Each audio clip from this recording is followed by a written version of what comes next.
உன்னை சாத்தான் தொடுவதற்கு நீ இடம் கொடுத்து விட்டால் முடிஞ்சது கதை. வேதம் சொல்லுகிறது, அநேக பட்டணங்களை பிடிக்கிறவனை பார்க்கிலும் தன் இருதயத்தை அடக்குகிறவனே பெரியவன்.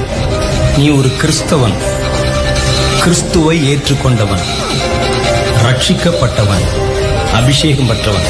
அதெல்லாம் அப்புறம். எல்லாவற்றுக்கும் மேல உனக்கு ஒரு தகுதி இருக்கிறது. நீ ஒரு கடைசி கால தலைமுறை, கடைசி கால சந்ததி. கர்த்தர் உனக்கு ஒரு மேலான காரியத்தை வைத்திருக்கிறார்.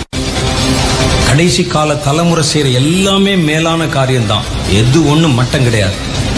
மேலானதை நீங்க சிந்திக்கும்படி அழைக்கப்பட்டிருக்கிறீங்க. கீழான, தேவையற்ற, குப்பையான விஷயங்கள் பின்னால் ஓடுறதுக்கு இல்ல.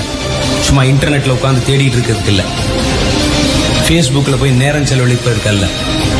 பரலோகத்தை பார்க்கறதுக்கு தான் கர்த்தர் உனக்கு கண். பெரிய காரியத்தை பார்க்க. சும்மா செல்போன்ல 24 மணி நேரம் உட்கார்ந்து ஒரு வேடிக்கை பார்ப்பதற்கு அல்ல. உனக்கு கர்த்தர் கொடுத்திருக்கிற இந்த கண்கள் பரலோகத்தை பார்ப்பதற்காக, பரலோகத்தின் தரிசனங்களை பார்ப்பதற்காக. இயேசு சொன்னார், இது முதற்கொண்டு தேவ தூதர்கள் இறங்குகிறதையும் ஏறுகிறதையும் நீங்கள் காணவே காண்பீர்கள் என்று மெய்யாகவே மெய்யாகவே சொல்லுகிறேன். அதை பார்த்திருக்கே? அது வரைக்கும் நீ தூதர்களோடு பேசி இருக்கிறீர்களா? பழகி இருக்கிறீங்களா? பரலோகம் உங்களுக்கு சமீபமா இருக்குதா? இல்லாவிட்டால் என்ன கிறிஸ்தவர்கள் நாம யோசிச்சு பாருங்க. இதை விட்டு விட்டு நம்ம எதையோ பார்த்து கொண்டிருக்கிறோம். மணிக்கணக்கா நேரம் செலவழித்து இரவெல்லாம் ராத்திரி பகலாய் தேவையற்ற கிரிகளின் மேலால் ஓடிக்கொண்டிருக்கிறோம்.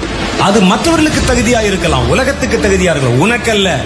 ஏனென்றால் என் தலைவன் செத்து எழும்பினவர்களை இன்றைக்கும் உயிரோடு இருக்கிறவர்.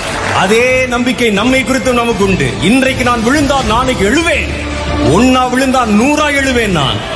ஏன்னா சாதாரண விதை அல்ல நான். எனக்குள்ள இருக்கிற கிறிஸ்துவனுடைய வித்து. இது 30 அல்ல, 60 அல்ல, 100க்கு 100க்கு சொந்தமானது. எழும்பு, எழும்பு சீயோனே, உன் வல்லமையை தரித்துக்கொள்.